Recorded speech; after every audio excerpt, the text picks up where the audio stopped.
15,000 ફૂટ ઊંચા શિખર પર નો ડ્રગ્સ કેમ્પેનના સંદેશ સાથે અમદાવાદ જિલ્લાના ધોળકા શહેરની કૃતિકા રમેશભાઈ વાઘેલાએ ઊંચેરો સંદેશ આપ્યો છે। વિકસા નકશા પર આ ભારત આજે નવી ઊંચાઈઓ સર કરી રહ્યો છે અને એ સફરમાં ગુજરાતીઓના યોગદાનને અવગણવું શક્ય નથી। ત્યારે આવી જ એક નોંધપાત્ર સાહસગાથી આજે દેશભરમાં ચર્ચાનો વિષય બની છે। ગુજરાતના નવયુવાન પર્વતારોહકની ટીમે હિમાચલ પ્રદેશની પીર પાંજાલ રેન્જમાં આવેલી 15,000 ફૂટ ઊંચી માઉન્ટ ફ્રેન્ડશિપ પર દુર્ગમ ચઢાણ અને અત્યંત નીચા તાપમાનનો સામનો કરી ચોટી પર સફળતાપૂર્વક ચઢાઈ કરી તિરંગો લહેરાવ્યો અને એ સાથે જ દેશના યુવાનોમાં નશા વિરોધી જાગૃતિ ફેલાવવાનો સંદેશનો ડ્રગ્સ કેમ્પેન ગગનચુંબી શિખર સુધી પહોંચાડ્યો હતો। તો આ અભિયાન પાછળ હતી ઇન્વિકેલેબલ એનજીઓની દ્રઢ પ્રતિબદ્ધતા। ભારતના સૌથી મોટા ટ્રેકિંગ અને એડવેન્ચર સંસ્થા તરીકે ઓળખાતા ઇન્વિશેબલ દ્વારા આ યુવાનોને 2 મહિના સુધી કઠોર શારીરિક અને માનસિક તાલીમ આપવામાં આવી હતી, જેમાં દરરોજ રનિંગ સામાન સાથે ચઢાણ, યોગ, પ્રાણાયામ, ટેકનિકલ વિડીયો લેક્ચર્સ અને અનુભવ સંપન્ન કોચિંગની માર્ગદર્શિકાની આગવી સિદ્ધિનો સમાવેશ થાય છે। ત્યારબાદ શારીરિક કસોટીના આધારે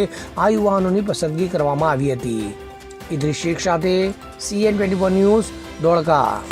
હવે જુઓ દેશ દુનિયાની તમામ ખબરો તમારી આંગળીના ટેરવે। ઉઠાવો મોબાઈલ અને ગૂગલ પ્લે સ્ટોર પરથી ડાઉનલોડ કરો અમારી CN24 ન્યૂઝ મોબાઈલ એપ।